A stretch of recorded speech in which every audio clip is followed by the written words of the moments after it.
जय गुरुदेव। श्री कृपा अकेडमी में आप सभी का स्वागत। आइए आज हम बात करते हैं कुछ क्वेश्चन की ओर। ये कुछ महत्वपूर्ण क्वेश्चन है जो एचपी पुलिस में पूछे गए हैं। तो एचपी पुलिस की हिंदी जो थी उसके कुछ क्वेश्चन है जो आने वाले पेपरों में भी आपके लिए बहुत महत्वपूर्ण रहेंगे। आइए उन क्वेश्चन के बारे में थोड़ी सी बात करते हैं, इसके ऊपर थोड़ा सा डिस्कशन करते हैं। जैसे आप पहला क्वेश्चन देख रहे हैं, गुरु गुड़ ही रहे चेले शक्कर हो। मतलब नॉर्मल सी बात है, गुरु क्या हुआ, गुरु उसी स्टेज पे रह गया और जो उनका चेला मतलब जो उनका शिष्य था वो ज्यादा ज्ञान लेके आगे बढ़ गया। तो इसका क्या होगा, चेला गुरु से भी आगे बढ़ गया। मतलब गुरु क्या था, गुरु के पास जितना ज्ञान था वो उन्होंने अपने शिष्य को दे दिया, और शिष्य ने क्या किया, वो ज्ञान लेके उस चीज पे रिसर्च करता रहा और गुरु से भी ऊपर उठ गया। तो option B is the right answer. आइए हम बात करते हैं सेकंड क्वेश्चन की। तो सेकंड क्वेश्चन क्या रहेगा, इसके ऊपर थोड़ी सी डिस्कशन करते हैं। तो सेकंड क्वेश्चन जो हमारा बन रहा है वो बन रहा है कि मुझे सांप से बहुत डर लगता है। मुझे सांप से बहुत डर लगता है, रेखांकित पद संज्ञा का प्रकार है। ये कौन सी संज्ञा हुई? यस, यहाँ पे थोड़ा सा ध्यान देना, व्यक्तिवाचक संज्ञा। तो व्यक्तिवाचक संज्ञा में क्या होता है, व्यक्तिवाचक संज्ञा में कर्ता अपने लिए बोलता है, मतलब किसी व्यक्ति वस्तु स्थान के नाम का बोध होता है। परंतु यहाँ पे क्या है, यहाँ पे डर देखा जा रहा है।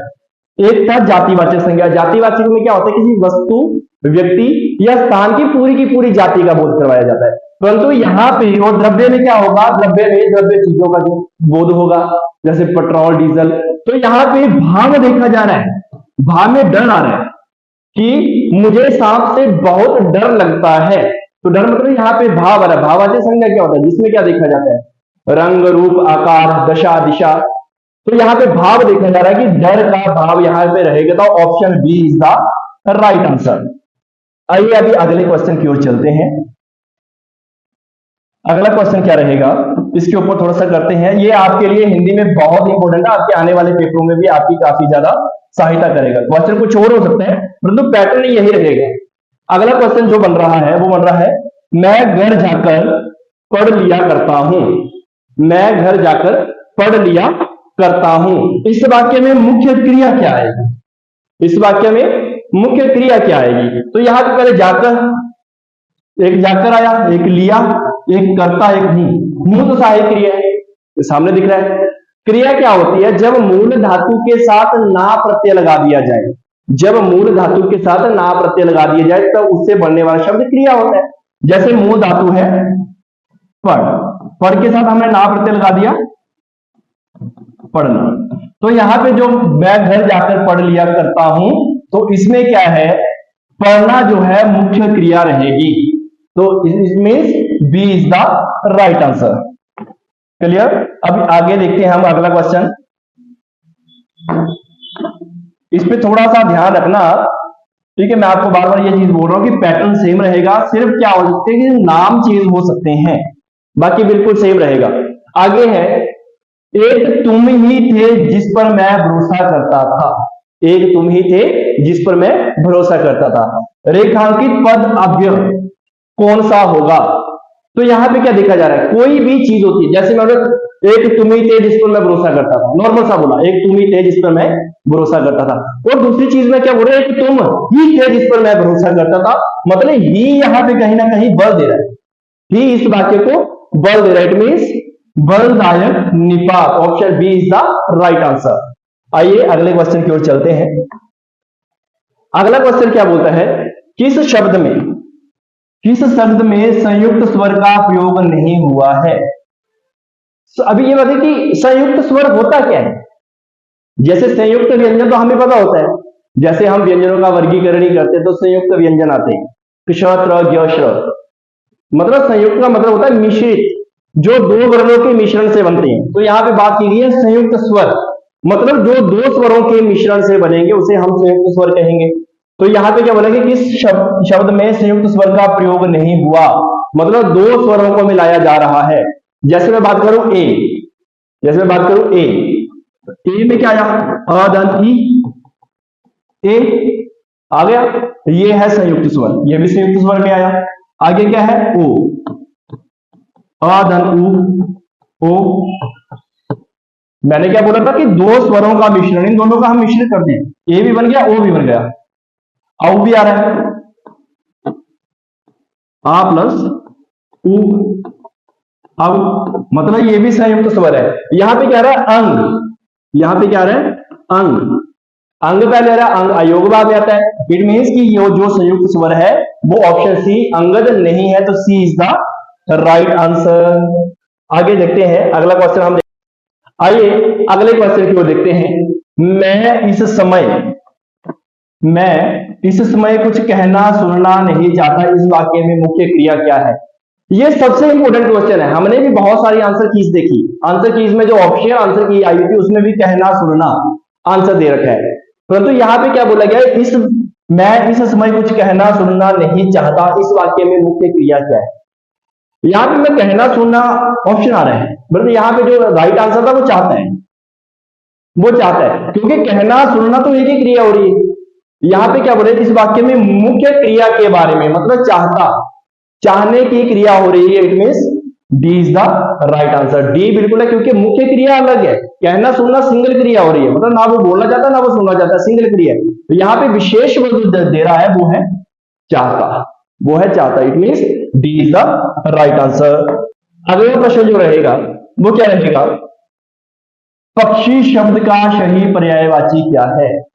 पक्षी शब्द, ये चीज समझने वाली भी है और ये चीज कहीं ना कहीं याद करने वाली भी। यहां पे रहता है रात्रि चंद्र, रात को चलने वाला, दिनकर, दिनकर सूर्य भगवान को बोला जाता है। तो यहां पे option B is the right answer, नवचर। पक्षी का जो पर्यायवाची होता है वो होता है नवचर। अगला प्रश्न हम देखते हैं, सही विलोम चुनिए कि इनमें से सही विलोम कौन सा है? अपेक्षा उपेक्षा, एक दो, शीत शीतोष्ण, समिश्र समिश्र। अभी यहां पे देखा जाए एक दो, एक का दो नहीं हो सकता, एक का अनेक होगा, एक का अनेक होगा। तो सही विलोम जो बनता है वो ऑप्शन ए बनता है, अपेक्षा और उपेक्षा। It means A is the right answer. उससे आगे हम देखते हैं क्वेश्चन नंबर 9 कि सोना धतूरा गेहूं का अनेकार्थी शब्द बताइए। जैसे हम अपनी लोकल लैंग्वेज में देखें, जैसे हम हिमाचली हैं तो हिमाचली हम गेहूं क्या बोलते हैं? कनक। ये गेहूं को क्या बोलते हैं? कनक। दूसरा क्या है? सोना। सोने को जैसे हम आभूषण भी बोलते हैं, परंतु इसका जो संस्कृत में आता देखा जाए तो तब भी इसको कनक ही बोला जाता है। दतूरा, अगर दतूरे की मैं बात करूं, जो भी हमारे धार्मिक कार्यों के साथ जुड़े हुए हैं, अगर वो पूजा पाठ करते हैं तो उनको पता होगा कि कनक का मतलब दतूरा होता है। ये जैसे श्रावण महीने में, श्रावण महीने पंडित जी जो है मंत्र उच्चारण करते हैं तो कनक, वहां पे एक नाम लेते हैं कनक। इट मीन्स कि दतूरे की कहीं ना कहीं बात की जा रही है। 11वां प्रश्न, अपने पांव पर खड़े होना मुहावरे का सही अर्थ क्या होगा? अपने पांव, जैसे हमने देखा कुछ चीजें कि कुछ पेरेंट्स बोलते हैं ना कि नहीं हमारा बच्चा कामयाब हो गया, हमारा बच्चा कामयाब हो गया, ये खुद ही सारे अपने काम करेगा, मतलब वो कहीं ना कहीं अपने ऊपर निर्भर है, मतलब आत्मनिर्भर होना। It means C is the right answer. ठीक है, अगले क्वेश्चन की हम बात करते हैं, हाथ कंगन को आरसी क्या? हाथ कंगन को आरसी क्या? लोकोक्ति का सही अर्थ क्या होगा? तो लोकोक्ति का सही अर्थ क्या होगा? हाथ कंगन को आरसी क्या? इसी का मतलब जानते हैं लोकोक्ति का मतलब जो चीज मेरी है, मतलब मुझे किसी को बताने की जरूरत नहीं है। इट मीन्स कि जैसे मैं बात करूं इस फोन की, ये फोन मेरा है, मुझे इसको बताने की जरूरत नहीं है, क्योंकि मेरा है तो मेरा है।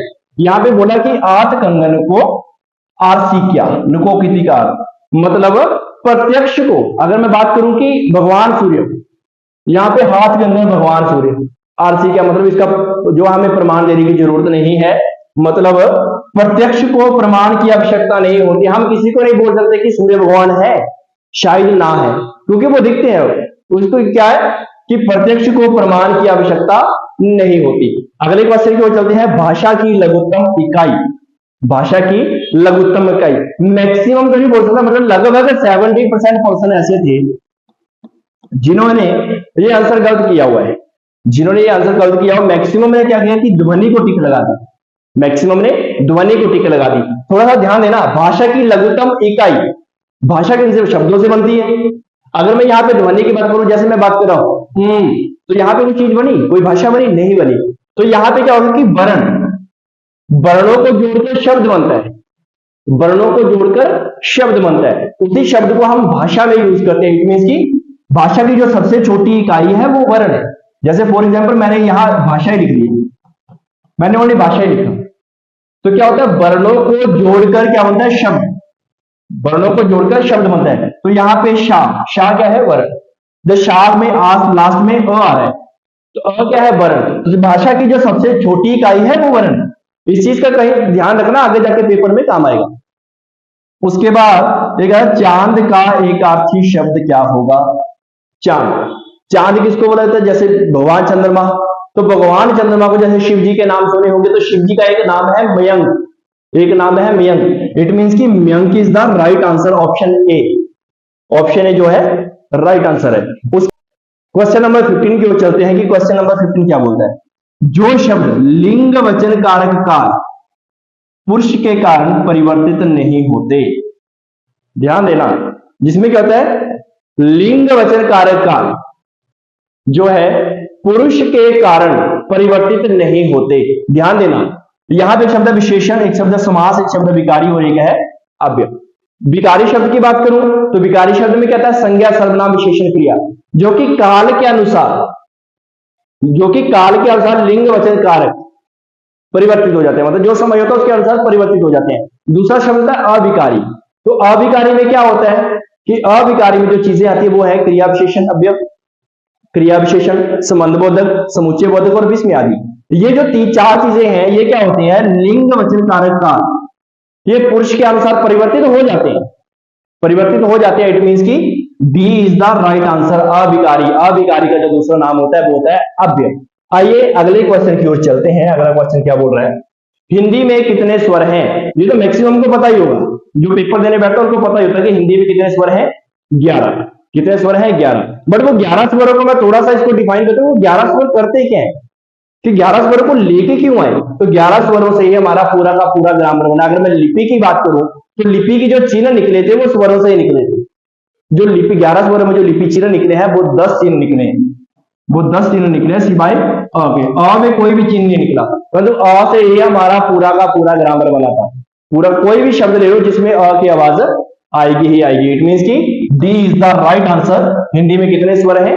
11। आगे क्या है? क्वेश्चन नंबर 17, समुच्चय बोधक अव्यय के कितने भेद हैं? तो समुच्चय बोधक अव्यय के कितने भेद हैं? ए इज द राइट आंसर, 2 भेद है। आगे क्वेश्चन नंबर हम बात करेंगे 18। क्वेश्चन नंबर 18 क्या बोल रहा है? हार मान लेना के लिए कौन सा मुहावरा प्रयुक्त होगा? मतलब जो नॉर्मल सी बात होती है, जैसे हम युद्ध की बात करें कि इंडिया ने पाकिस्तान के साथ युद्ध किया और पाकिस्तान की सेना पीछे भाग गई, मतलब उसने हार मान ली, तो हम क्या बोलते हैं? हमारे न्यूज चैनल में बोलते हैं कि उसने क्या किया? घुटने टेक लिए। It means C is the right answer, घुटने टेकना। हार मान लेना, घुटने टेकना। यहां पे आ रहा है कि निम्नलिखित में से विशेषण छांटिए। इसमें से विशेषण क्या होगा? तो इसमें जो विशेषण है वो है मूर्धन्य, क्योंकि मूर्धन्य की विशेषता होती है, तो मूर्धन्य क्या आ गया? विशेषण। यहां पे बात आ रही है क्वेश्चन नंबर 20, सोना चांदी शब्द किस प्रकार की संज्ञा है? जैसे मैंने पहले बात की थी, पहला ऑप्शन क्या रहा? व्यक्तिवाचक संज्ञा। व्यक्तिवाचक संज्ञा में क्या होता है? किसी व्यक्ति वस्तु स्थान के नाम का बोध होता है, नाम के बोध का बोध होता है, वो व्यक्तिवाचक में आता है। दूसरा ऑप्शन है, यहां पे आ रहा है भाववाचक, भाववाचक संज्ञा, जिसमें हमारे भाव देखे जाते हैं, रंग, रूप, आकार, दशा, दिशा, भाव देखा जाता है। एक यहां पे आ रहा है समूह, समूहवाचक। तो समूहवाचक क्या करता है? समूहवाचक क्या करता है? किसी समूह का बोध करवाता है, किसी समूह का, जैसे सेना, पुलिस, जत्था, गोष्ठी। यहां पे आ रहा है द्रव्यवाची, यहां पे आ रहा है द्रव्यवाची, जातिवाचक संज्ञा। द्रव्यवाची जो होता है वो जातिवाचक संज्ञा के अंदर आता है, क्योंकि जातिवाचक संज्ञा के 2 भेद है, द्रव्यवाची जातिवाचक संज्ञा और एक समूह, ये दोनों, ये जातिवाचक या दोनों, द्रव्यवाचक और समूहवाचक। द्रव्यवाची में क्या आता है कि जहां पे द्रव्य चीजों का बोध होता है, जैसे सोना, चांदी, लोहा, तांबा, सोना, दूध, दही, पेट्रोल, डीजल। तो यहाँ पे क्या होता है? सोना चांदी, मतलब द्रव्य जो पिघलने वाले जो पदार्थ है वो किसमें आएंगे? द्रव्यवाची में। सी इज द राइट आंसर। और हमारी वीडियो को देखने के लिए आप जुड़े रहिए हमारे चैनल के साथ। जय गुरु।